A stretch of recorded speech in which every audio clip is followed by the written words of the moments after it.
Morning, good morning. Update po tayo ngayon dito sa Peaceport.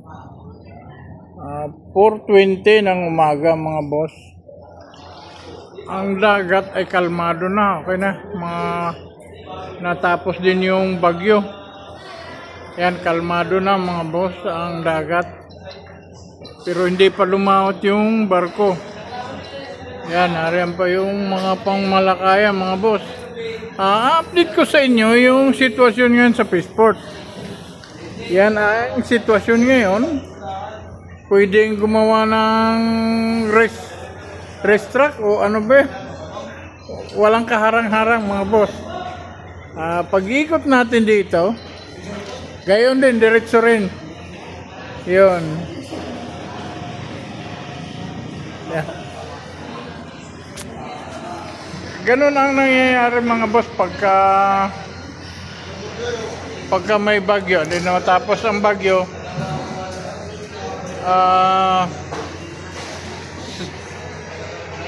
Yan.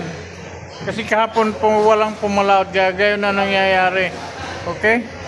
Iikot din gayon din, wala.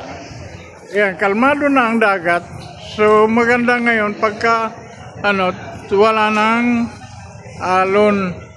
So mamaya makakalaot na siguro yung mga yon. So yun lang mga boss ang may update ko sa inyo.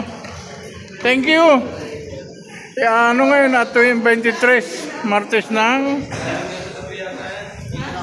umaga. Okay, thank you.